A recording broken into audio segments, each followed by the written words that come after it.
La foi appelle le témoignage, sinon elle est morte. Ngëm day ànd ak seede seede bi koy wormal bi koy mandargal. Le témoignage, nous le savons, c'est ce qui rend compte de la foi. Ce qui rend compte de la foi. Ce qui la manifeste. Ce par quoi la foi vit. C'est ce qui vérifie notre foi. C'est ça le témoignage. Et comment donc témoigner? Nous en connaissons la réponse. Le témoignage en parole. Certes, mais pas seulement en parole.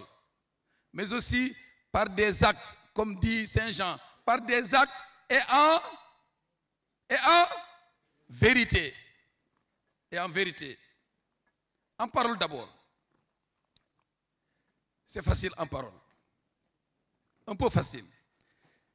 C'est-à-dire, ne jamais nous permettre un langage en porte-à-faux avec notre foi, avec ce que je crois, avec ce que je suis. Surveillons donc nos paroles, chers amis. Nos propos, qui doivent être des propos d'amour, des propos d'amour, de vérité et de fraternité. Wax mën na rey nit, wax mën na tas réew, wax mën na indi fitna, wax mën na yàq diggante ak mbokk. Kon nanu sàmm sunuy kàddu ak sunu làmmiñ. Connectez-vous avec Jésus, une relation profonde avec lui. Dans la prière, dans l'écoute de sa parole et dans la fidélité.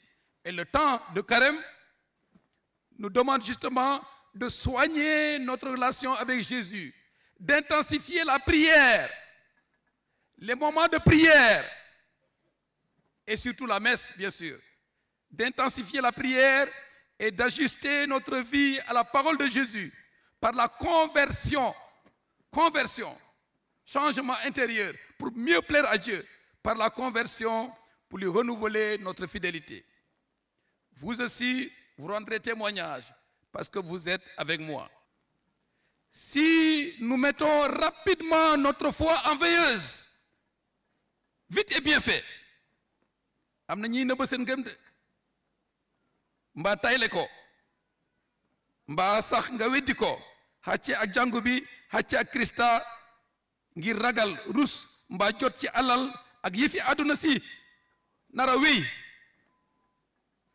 par crainte, par honte ou pour bénéficier de certains avantages, pour récolter telle ou telle autre faveur, pour être mieux à l'aise, pour être bien vu, pour ne pas avoir de problèmes, pour ne pas être confronté à certaines épreuves, pour fuir la contradiction, pire encore.